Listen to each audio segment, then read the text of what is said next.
சென்னையில் நடைபெறும் மாரத்தான் போட்டிக்காக நாளை போக்குவரத்தில் மாற்றம் செய்யப்பட்டுள்ளது. சென்னை ரன்னர்ஸ் சார்பில் 4 பிரிவுகளாக ஃப்ரெஷ் ஒர்க் சென்னை மாரத்தான் சனிக்கிழமை காலை 4 மணிக்கு தொடங்குகிறது.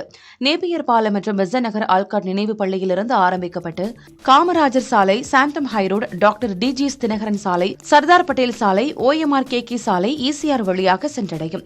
போர் நினைவிடத்திலிருந்து திருவிக்க பாலம் வரை வாகனங்கள் அனுமதிக்கப்பட மாட்டாது. மேலும் வாகனங்கள் கொடிமரச்சாலை வழியாக திருப்பிவிடப்பட்டு வாலாஜா பாயிண்ட் அண்ணா சாலை வழியாக தங்களது இலக்கை சென்றடையலாம்.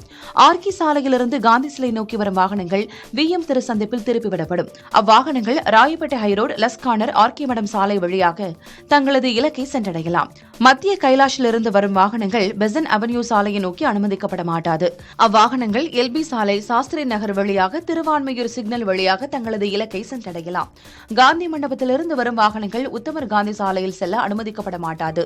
அவ்வாகனங்கள் LB சாலை, சாஸ்திரி நகர், திருவான்மையூர் சிக்னல் வழியாக தங்களது இலக்கை சென்றடையலாம்.